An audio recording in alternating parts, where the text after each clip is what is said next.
that up now on there. I don't know if I got the outside cam that gets smaller. I don't know if I'll keep it up or not. You want to go check the sounds, Jonesy? Thanks, bud. Should be good. I see it.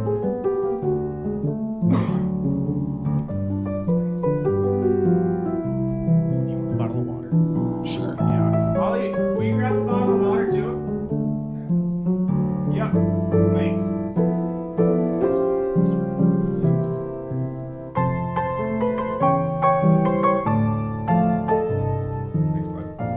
Thank you.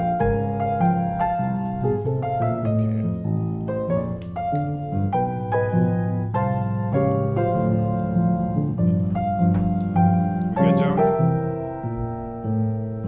Okay, I'm gonna assume we're good. Tell me if we're not. We'll restart. All right. Okay. We're gonna do a quick circle here. There we go. Okay, I won't look at this the whole time. I Oh, promise. that's all right. And I'll try not to turn around and look also. So we'll be over here most of the time. Yeah. So. Let me just adjust mine just a tad here. All right, welcome everybody to Good Morning IFalls. I'm here with special guest, City Councilor Pete Kalar. Are you at large or do you represent a district? I'm East Ward. East Ward City Right, Councilor. we're right in the middle of it, right here, right now. we're in East Ward. The yeah, lines are actually kind of weird how they're drawn up. I kind of Yeah. get it, like when you look at it, it kind of makes sense. But Yeah, that's a little weird. it's like they try to balance it out, Yeah, they try to do a little income balance, property value balance, stuff like that. As and much more as they people, and then actually the boundary is right at the end of the block here. can. Okay. Because it goes to Fifth Avenue. So, yeah.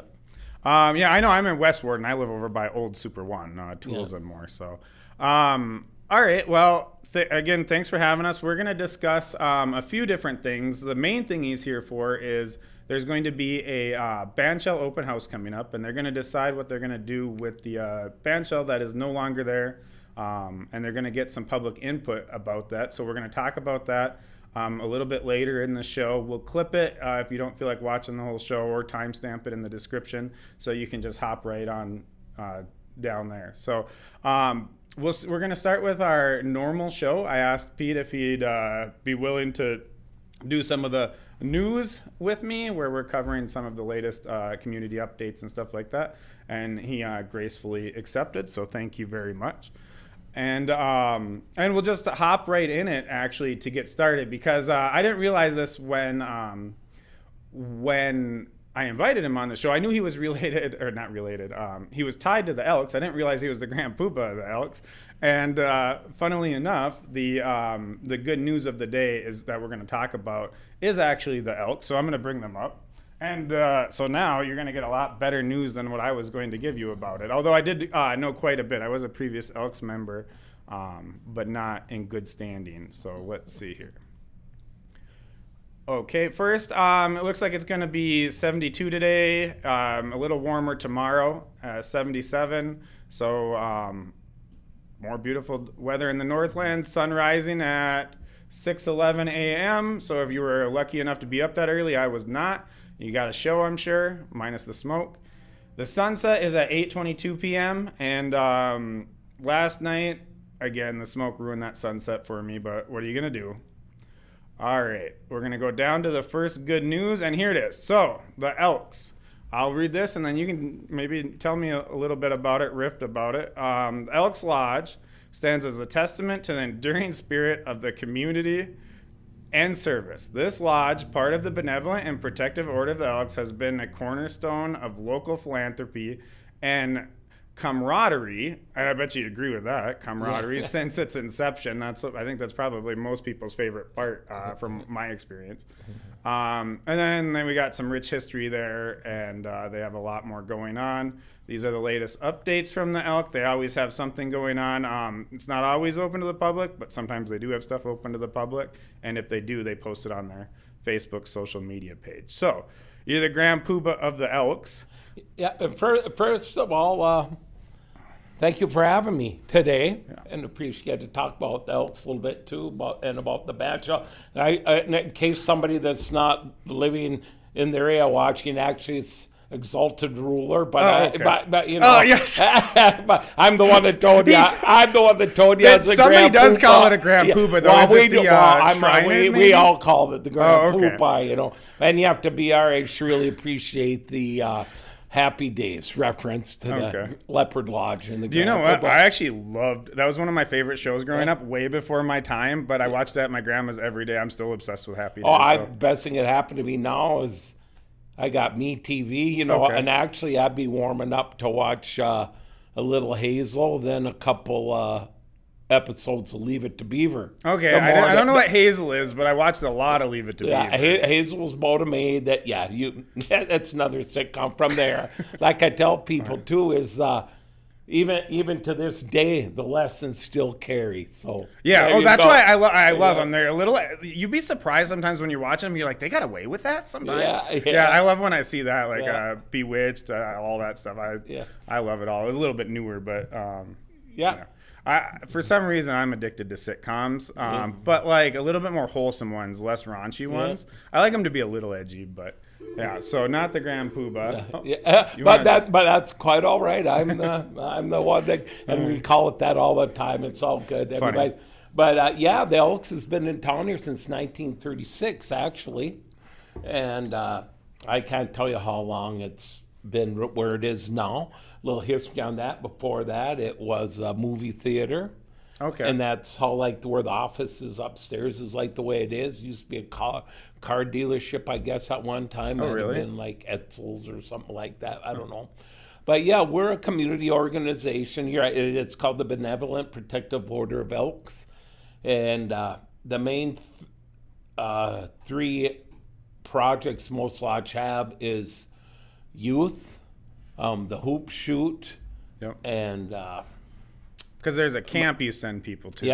I believe those are two of the things. Yeah, it's a camp. I'm trying to think if one of my kids went to that camp or were offered it and then a different camp interfered. I want to say maybe one of them went to it. Yeah, we just had a meeting last night, our monthly meeting for August, and I think they had like 500 some kids that went to the camp this year. Oh, awesome. They all go for free. It's for underprivileged kids that they would never probably get a chance to go to camp. It's beautiful. I've been there once just to look it over and stuff. It's down by Brainerd. Like, if people have heard of Breezy Point Lodge there, it's on the same lake, but it's across the river. But and it's a good turnout. You know, the counselors, and actually one of our officers saw somebody during Rainier days and saw his Elks shirt, and he said, "Hey, Elks," or Elks camp shirt, and my kid was there, loved it. Yeah, everybody has a good time, and we're pretty proud of our lodge here because in the springtime, we send roughly 40 guys down for a weekend that do all the opening, do a lot of stuff to get it ready. Oh, to get ready for it? Repair the buildings and whatnot. That's a lot of people to send from here. And every lodge has about, so we're lucky we have a lot of guys that do that. They've been on me for years, but there's nothing I can bring to the table when it comes to hammer and saw, and they'd be fixing up my stuff. So we'll probably, and then we just had our annual corn and brat feed down the street here on Friday that we used to raise some scholarship money. We've been to that one a few times. Not this year, we were in Wisconsin, but we're definitely frequenting that one. One thing that my wife, that she was like, remember when you remember and they had the best chicken sandwiches? That's what she brings up. Like that's what she misses more than anything. Yes. The chicken sandwiches. You guys have some heck of meals there. They're pretty darn good. Yeah, we have for members, and members can bring guests. This was for members. But you can bring guests. You know, it's a private club, but you know we don't have Carlton at the door. You know, in fact, running it, but and it's good on Wednesdays and then Fridays during the winter, and other assorted meals. But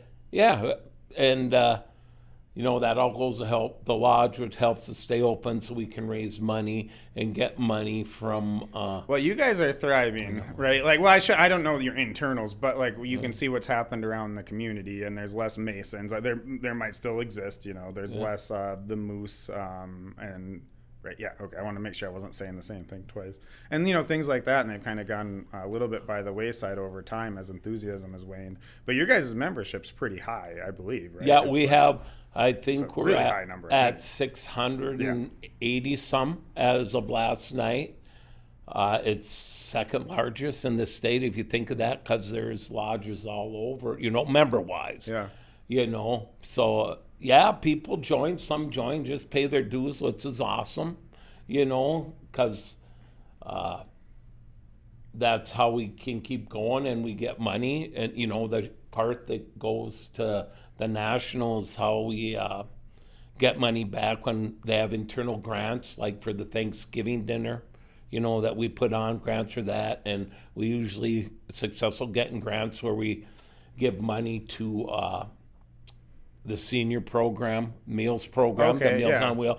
Then usually there's another one that we get that we give to Wopeka. We've given it to the Veteran Service Office for welcome home kits before. We've given money to Servants of Shelter, the food shelf, things like that. Yeah, all great organizations. Yeah, and so that works good. And another big thing is veterans with Elks, and I'm also part of the Couchiching County Warrior Initiative in town to help promote suicide and mental health awareness for veterans and the regular public. For and sure. We earn money to give to that and help pay for, so it's all different things.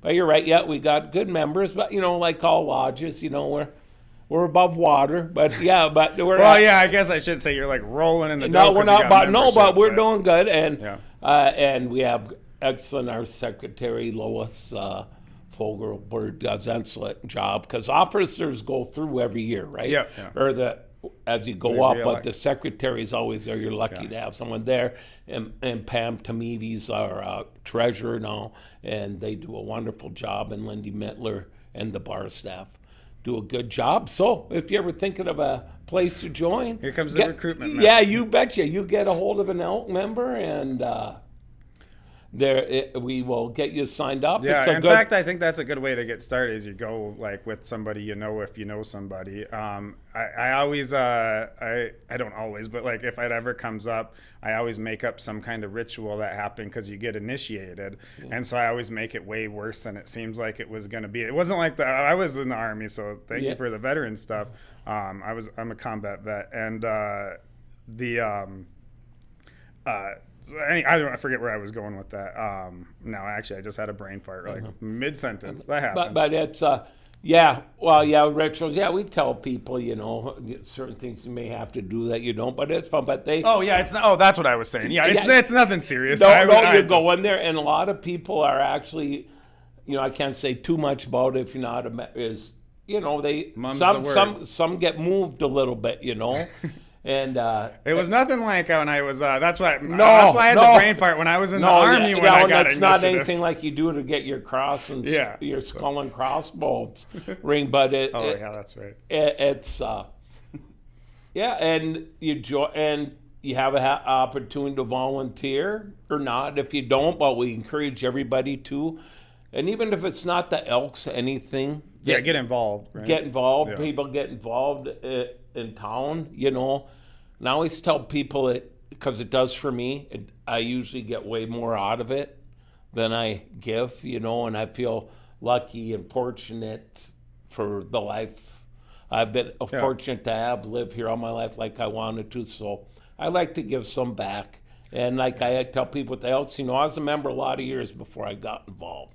But you do it, and you get retired, and you got to find some things to do. I get that. I made the mistake of trying to do all the good while I wasn't retired, and then having a family and all of that, and you get burnt out. But what I have learned, though, is that not like karma necessarily, but working hard doesn't always pay off. Sometimes you work hard and you smash yourself right into a wall, right?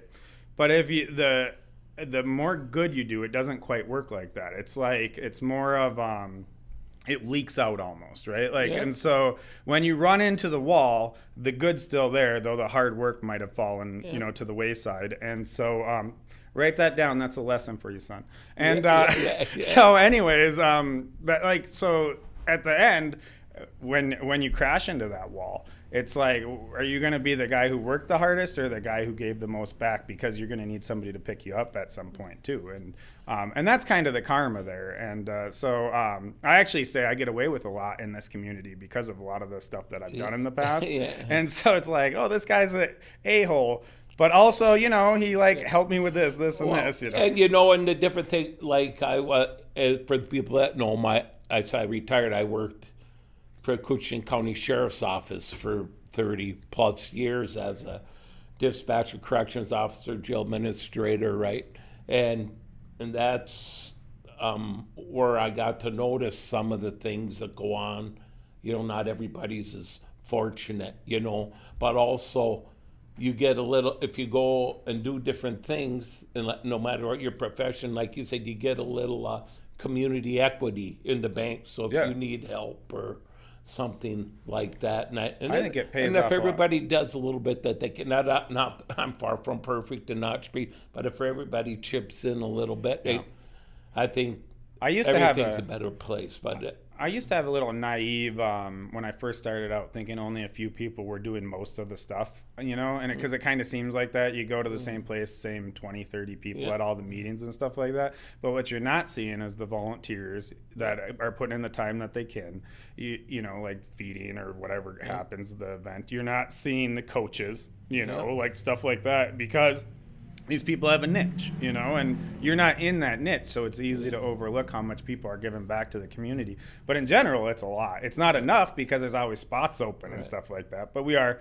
and we'll talk about that later, but we're a shrinking community, so you can only do so much. But it's nice to see a lot. Nice to have my eyes open to a lot of that now. Yeah, but like I said, the Elks are going good. We do what we can, but that's our biggest, and it was a wonderful turnout and all the volunteers that helped. And one thing, and it's funny, we were talking a little bit about community. I even mentioned it at the meeting last night. Is it's our scholarship fundraiser, but even more than that, it's become a community event. Yeah, everybody comes down, visits, sees people, stuff like that. I believe my oldest daughter got a scholarship in whenever she graduated. She did? Yeah. Yeah. So we're grateful for that too. So thank you. But all the community, when people say we're shrinking, we're small, there's nothing to do. Well, in this past 3 weeks, we had Rainier Days, we had the Elks brought corn feed on Friday night down in Birchdale. They had the big sturgeon tournament. Then of course we have the big bass tournament coming this week, and I always use that as an example when it started, because a lot of times when somebody tries something new, you can get some pushback or maybe some negative energy. But look what that has turned into. Yeah, that's quite the ordeal. It's amazing. So it's almost gotten to the point where I'm like, geez, that's so many people down there. Do I want to go down? Well, yeah. Hey, wait. But that's me. Wait till you get a little older. Yeah. Yes, I did come to that. But I don't know. I might be older than I should be. I think. And that's a council person and just being a community member. We appreciate everybody that puts stuff on it, volunteers, all the different things in town. Because you're right, none of this happens without people. You seem to be a little bit more of a more social guy than me, though. Yeah. Oliver, he just stepped out, but he could attest to like I get a little bit. I used to be a little bit more outgoing. We're gonna cover a little bit of the. So thanks for that update. We'll get to the let's discuss. Yeah. I really appreciate that. Was perfect. We're gonna cover a little bit of nonprofit, jump to business, and then we'll jump ahead to education, and then do let's discuss. So, see if there's anything really quick. Voyagers celebrating 50 years. The Ovison Fish Camp. I discovered that on accident, and it was a blast. I love discovering stuff on accident up there. Energy assistance from Kutaska. We covered the lunch yesterday, so there's not going to be much more new with nonprofit. Servants of Shelter is still hiring, I believe. I think that they're probably mostly always hiring, too, because it's hard to hire for those positions. So if you're the type of person, if you're that special type of person who can do that job, God bless you, and call Servants of Shelter. Featured business today. We're just going to touch on this briefly so we can get to everything. Ronnings, I picked an easy one today because let's be honest, they have been doing tons of upgrades. One thing that I do like about them, as I like about all of our featured businesses, is that they're locally owned. Even though they have a few other branches, I think that's super cool. One of my favorite things about, and I probably will only feature locally owned businesses or semi-locally owned businesses, because there's maybe regional or whatnot. But support the small guy. They needed a lot more. Your dollar goes a lot further with them. And okay, so in Ronnings, I don't even know if I have any pictures. Well, I guess if we go to their feed, they have the upgrades that they've done is absolutely ridiculous. It's gorgeous in there, and not just gorgeous, fun. Have you been in there? I have not. Okay, you're gonna find out it's fun. But I'm I was a gonna. little late. Yeah, I was there. We were there for the ribbon cutting stuff, but had my. They said there's dog friendly, but Bandit was with me, but. We haven't got going on our way according to him, but I do plan to go in it. And they have like some mirror thing you look down, and that just goes on forever. And one stuff thing like that. I can see me spending some time in the window, sitting in the chairs, drinking coffee, and because because that's what they offer. If it was something else, they may never get rid of me because it's one of my favorite things, sitting and watching people. Yeah. But they got a good window there. I was actually thinking about doing a live, asking them to do a live stream facing this way. But yeah, that's amazing, the work they put into that building and some of the other people along Main Street here. Yeah, there's a lot of people. Investing money. And we covered Border Bob's last week. They've done a lot, and that's my fault too. I know because there's a lot of things. What's in Border Bob's for me, right? But I went there last year. I think I was Christmas shopping for somebody, and it was amazing. Yeah, they have you'd be surprised on the stuff that they have. Not to pivot from Ronnings to Border Bob's. Ronnings is great too, but both of these places, and not just them. We're getting a few more too of these smaller ones that are popping up. So that's what keeps small town thriving, and our main street is, it's not to capacity, but you know what? When I moved here, it was bad. When we opened up in this building, there's people moving into place, and you know what? And there's some people that are taking a chance. Sometimes a chance works, sometimes it don't, right? But they're there, they're investing, they're trying, and you just said, about the shrinking population, but this still proves when, Ronnings and the other places, Border Bob's, these pillion are still willing to invest in our community. That's a big investment, too. And that proves, are we dying? We're dying, we're stagnant.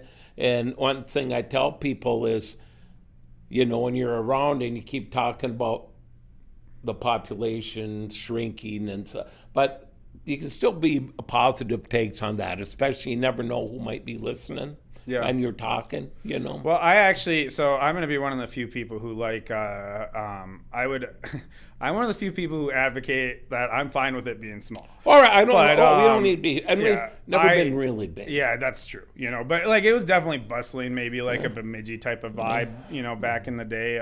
People love to talk about it. In my lifetime, we've never...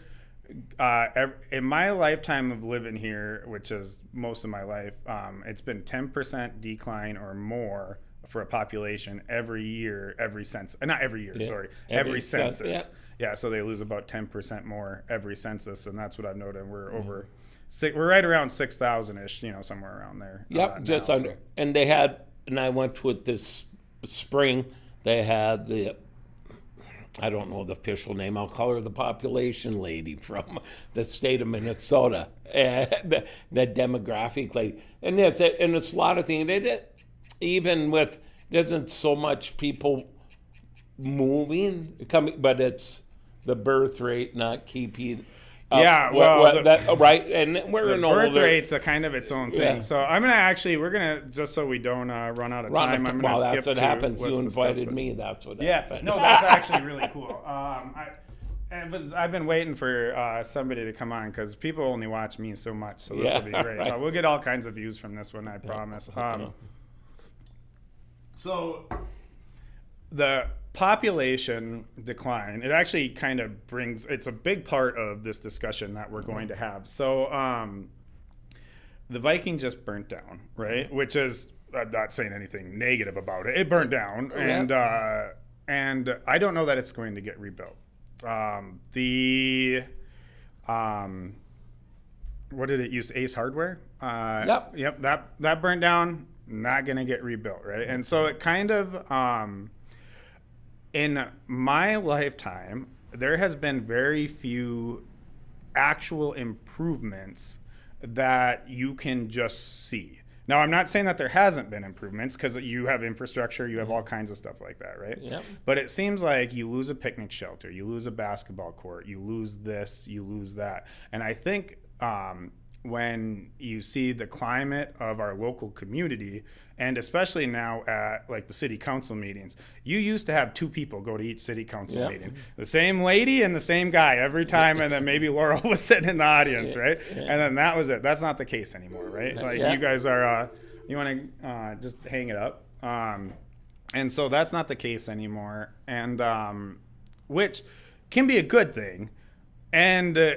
unless like you're sitting up front and then there's a lot of pressure up there. But my point is of bringing up the things not getting restored is, and of course you don't have anything to do with the Viking, you know, like that's nothing to do with it.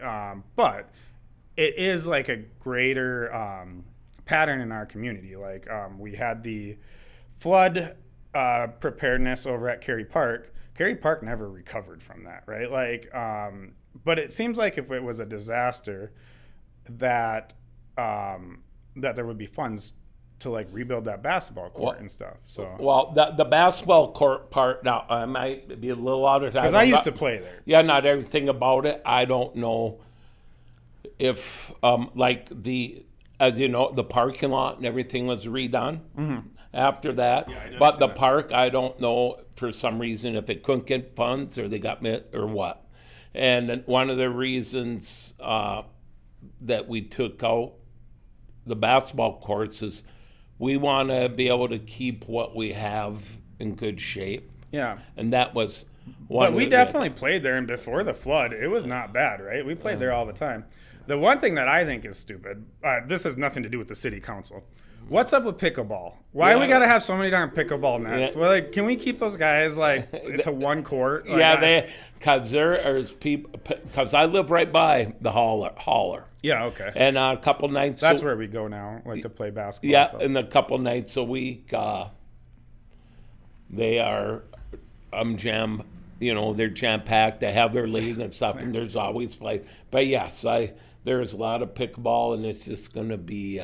We actually have a pickleball court in here. We'll push some stuff to the side and we'll play pickleball. We don't do it that often. Maybe they'll come play here in the winter. Maybe. Yeah. We got to be really careful when we're playing in here. There's a lot of $1,000 electronics back there. So, but no, we have the ping pong table when we don't play pickleball. I actually was thinking, and we probably won't have time today, but if you ever come back, we'll do it. I know you're a golfer too, right? I have a mini golf course in here, and we'll have to hit it around, maybe play for the keys of the city or something. Right. Yeah, well, that might be easier to get than you think. So there you go. Okay, so but back to this open house. So the events as I know them are the Bandshell burnt down. A lot of the hubbub about the burn down is because it was minors, from my understanding, and so we're not going to talk about that too much.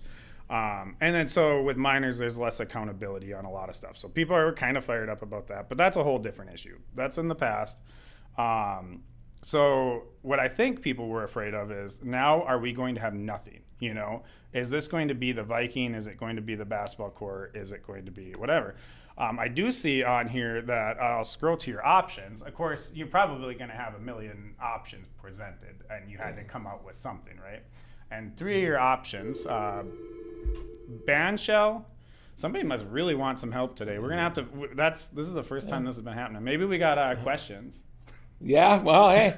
No, it's definitely somebody who has a virus, and we'll help them right at 9. So, you have. Don't let talking me stop commerce. Our technician gets in any minute, and he'll take care of all of it. He's really great. He sneaks in the back door while we're recording. Sounds like a technician. Yeah, I asked him if he ever wanted to be on camera. He does not. You have a rebuild as it was. You know, obviously it's not going to be exactly the same.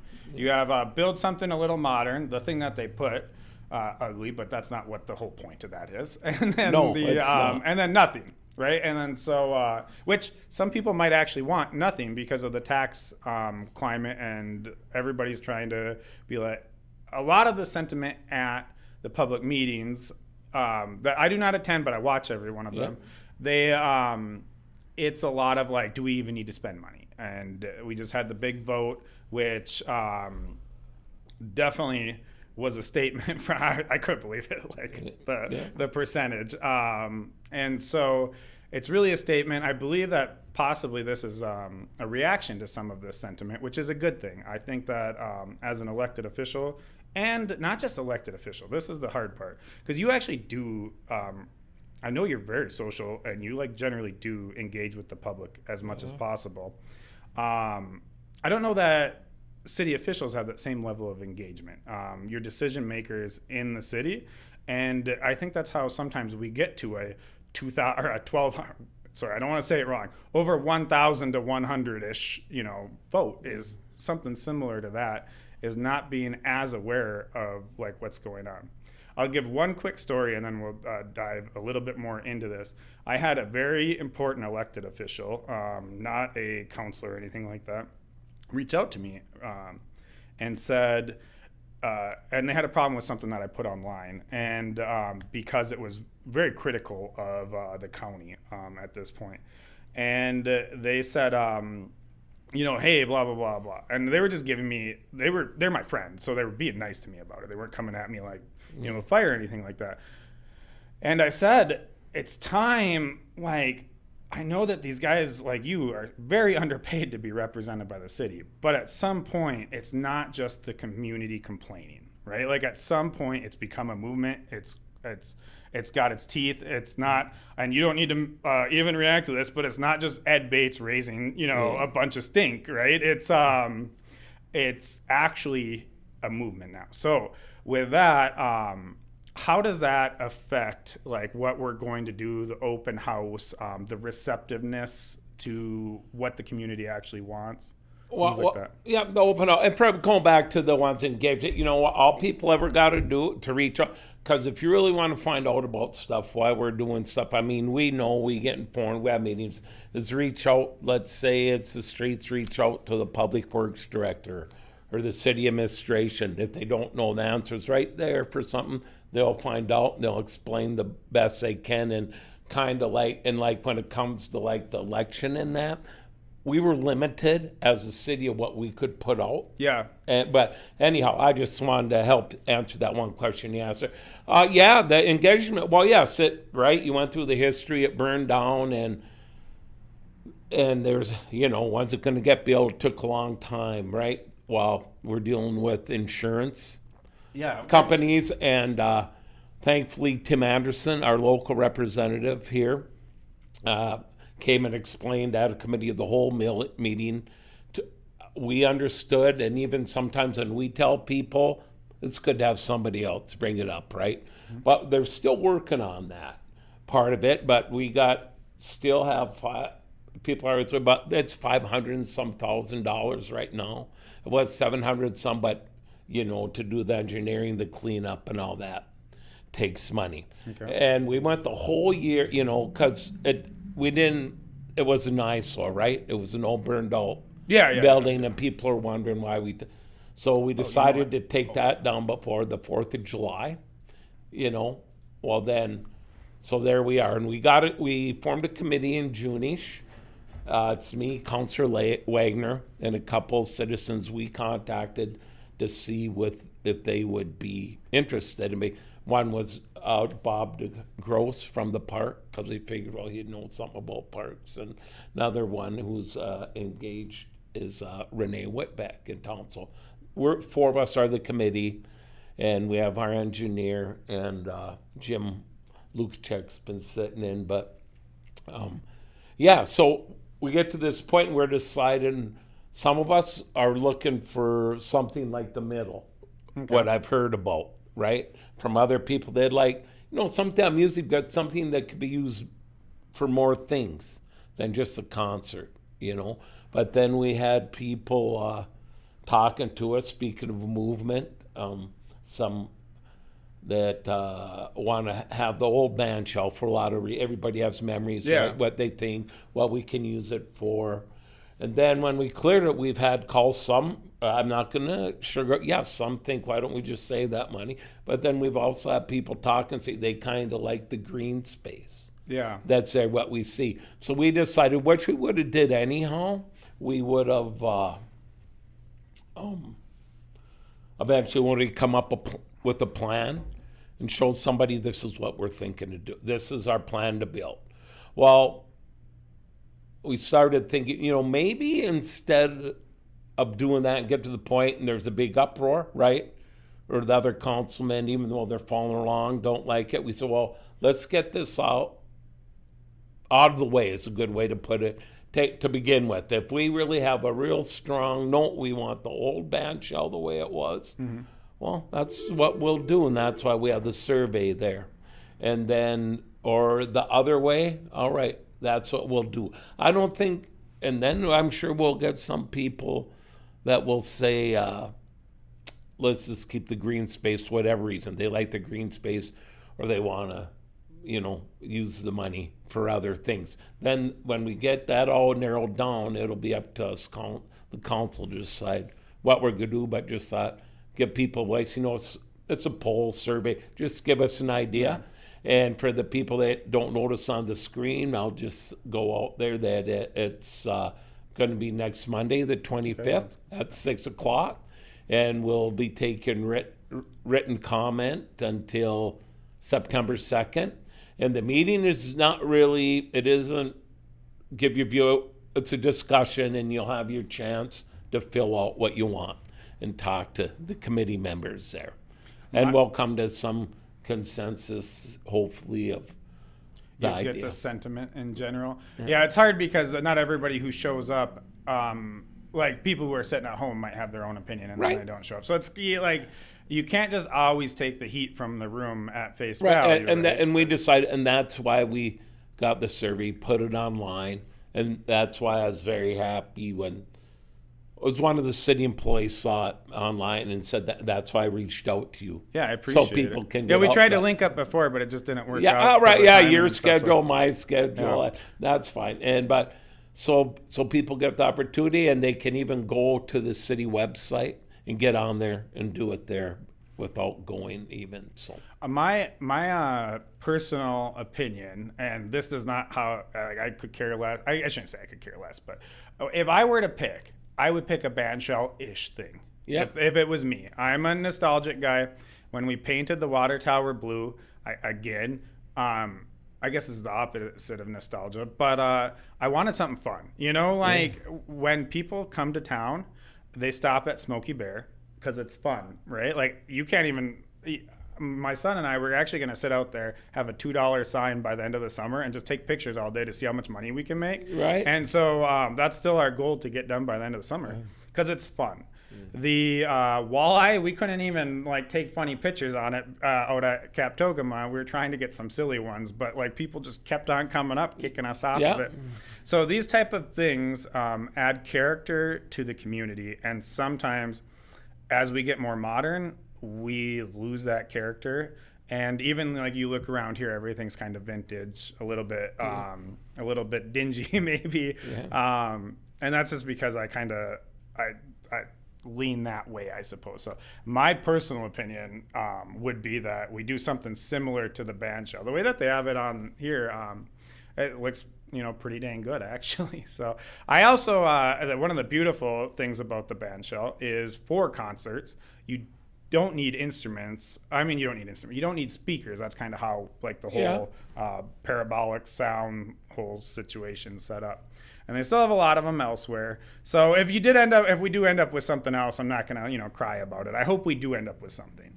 I think that the more opportunities we have to bring the community together at places, the more healthier our community is going to be overall. And these places where they gather, when you see the music in the park, you drive by it and you're like, oh yeah, that's my town. We're doing it. This is adorable. And so that's the type of feeling I love about this community, is this adorable, secluded, kind of community.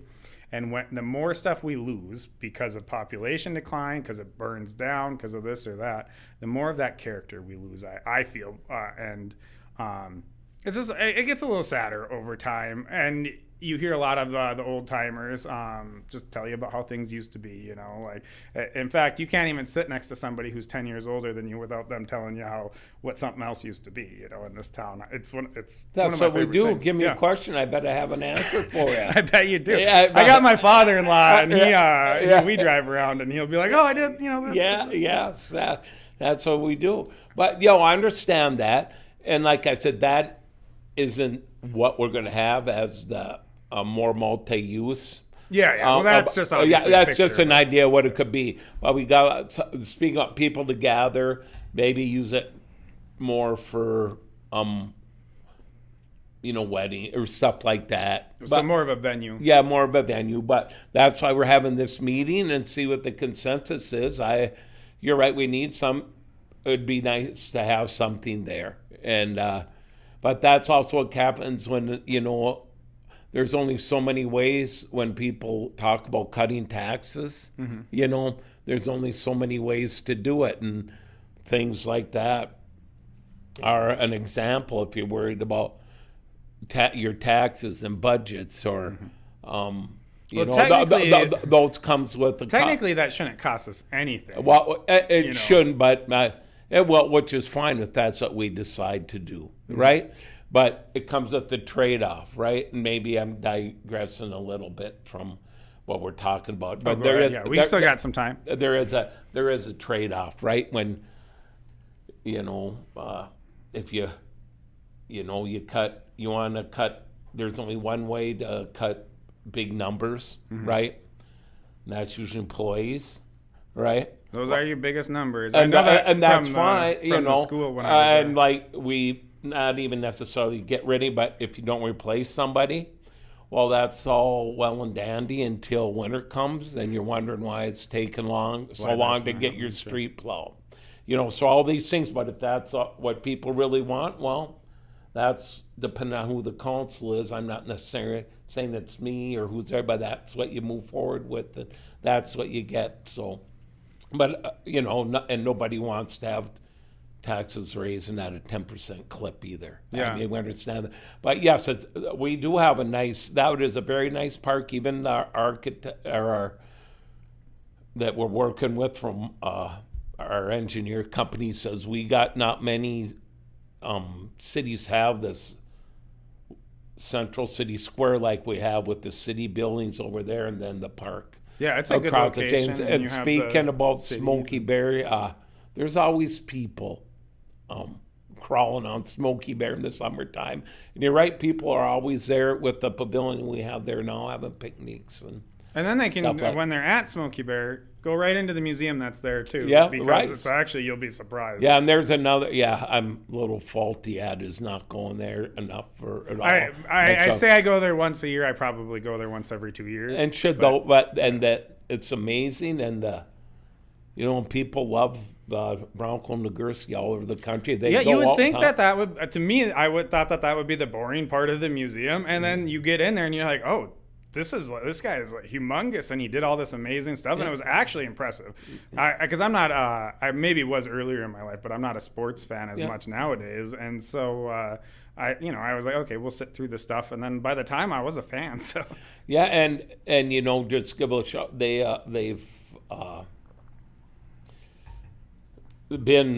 were at an NFL meeting.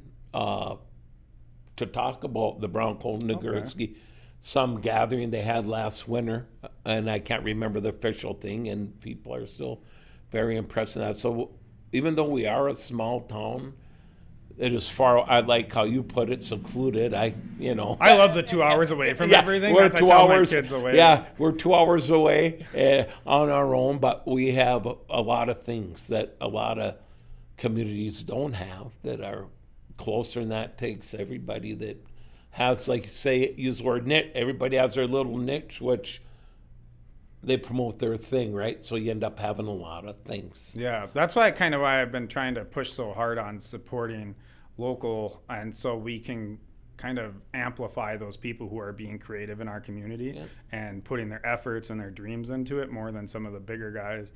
And because we have a lot of that, like you said earlier about some people trying, their dreams downtown and maybe not succeeding, but like people are still willing to try. Also, sometimes to get a building in this town is actually relatively cheap to like to rent one. So your starter cost is pretty low to take a swing at your dream. So, but no, we do have a lot going on in the community. It'd be nice if we have a lot more. It's nice to see some of the stuff like the hotels being built. I was actually going to make my business of the day be Nights Inn. But I didn't because of a technical difficulty, because they were actually the nicest hotel, and not to say anything about them now, they're probably still fine. Nicest hotel and first person to make like a big change in our community and for a long time. I mean, they really, yes. I'm not saying they kicked it off, but because I don't think it could have that much of an impact being that small, but it was a start of something, I think. So another enjoyable place for me though, if I was staying from out of town here, I'd probably sit there so I could spend my evenings watching cars go by. So one of my favorite activities is just staring. I do. I like watching traffic go by. I get it. Yeah. The open house. Anything else? I think we got the date. It's August 25th, 2025, which is obviously 6 p.m. And Pete will be the guy running the show, I believe. Well, me and Councilor Wade. Yeah, we'll all be. Yep. And we encourage everybody to come and speak to us or reach out and speak to us. Give us your thoughts about that. And you can reach out to any of the councilors anytime about anything. But this is really a chance for you to come out and say what you want. And I think us having this open house and taking this approach really shows how important we believe, like we're just talking about, how important that center square is downtown. Yeah, it'll be nice to see. I know that basketball courts are still packed. Yeah. When I drove by there and I saw the concert in the park happening, I thought it's cute all the people showed up, but it was kind of a little sad, like bittersweet, I should say. Maybe would be the right term. And so it'd be nice if there was something there for all of them. But we'll see over time how it ends up playing out. If you want to make God laugh, tell him your plans. So we'll see how it ends up shaping out. Is there anything else major happening at the city right now that you want to maybe educate anybody on? Well, I'm going to invite people to another open house type thing.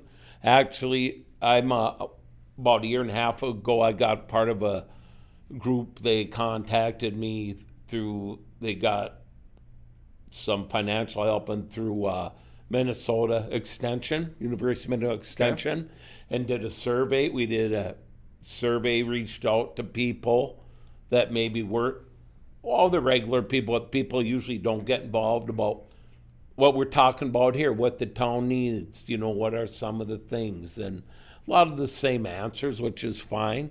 But like a roller rink? Yeah, we are continuing that process, and we got some financial backing also. So what's this? What's the official group? I don't think we have it. Oh, you guys are just I'm trying to think of our official group. It's through Minnesota Extension. Okay. So it's this group of people, and we're going to be meeting at Bacchus. We'd like people to come. It's September 11th from 6 to 8, and that's going to be is some breakout sections of different groups we have to talk about. How can we go about fixing some of these things? And they're the usual ones, economic, things to do, all that. But this time the goal is to keep going with it, just not take the survey, put it up on a shelf. But the county has supported it because it is through county extension and 4-H. And then I'm still on it, and we'd like the people to come, break up in groups. And it's all the county. It's we got representatives from everywhere. It's for the whole county, ideas of whatever place. And, and we realize, you're probably not going to have any right off the bat real big things, but start out small little things. Yeah, and the build, things you can take care of. and build some momentum to show some success. And that's the gist of it. But yeah, so people One bite at a time. would like to come that September 11th. That back is from 6 to 8. I do have I just some quick thoughts. The three things that I think actually are stopping this community from thriving. It doesn't have to do with taxes. It has to do with childcare, Yeah, housing, yeah. and a young family can't have a child here, which is to them scarier than hell. If you're right. if you're a young family and you have to drive to deliver a baby, that's terrifying for them. So. Yeah, well, for one of the first things, if someone's looking at, let's say all of a sudden someone wants to build a big business here, or not even, but a business going to employ 30 people. First thing they ask is about healthcare, education system, and daycare, things like that. And those are three major things, and that's all part answers that we got from the survey, which we all know, and we're going to get some people and just work together there. And I'm sorry, I should have brought with me so I could remember our slogan, but if you it's wanna like come make back it a on good the- place to live, make it a good a place to live, make a difference. Basically, this is make a difference, be the difference. If you want to come back on closer to then too, I'd love to have you back, and we can talk more about it then too, and or after, if you have some of the results or whatever. So I appreciate it. I'm glad if not, if for some reason I can't make it, I can reach out to somebody. Yeah, because again, we're waking you up too early. So. Well, I am retired. Yeah. I mean, come on. Yeah, but I don't even like being up this early. So Yeah. Oliver, I think, still sleeping maybe. Yeah. All right. Well, I guess we'll wrap up for the show. I really, really appreciate you coming in. We'll cover some of the stuff that we didn't cover today, tomorrow. Wonderful conversation. Thanks for sticking around the whole show. We'll clip it up so that you can watch the portions that you want and then timestamp it as well. So any final goodbyes? Oh, no, just thanks for having me. You ever want to discuss something that I think I could have some knowledge of? I'm glad to do it. Yeah, that's great. I actually had Servants of Shelter reach out to me and said, we'd like to tell you about some of the stuff that we're doing. I was like, I'm not going to remember any of it. You got to come on. Yeah. I don't have a brain anymore. And literally I'm coding in computers all day. Yeah. And this is kind of like my social time, weirdly, even though sometimes I'm just talking at a camera. So, well, all right. Thanks for tuning in. We'll leave you with the entrance music and then our entrance video, and then we'll head out. So thank you very much.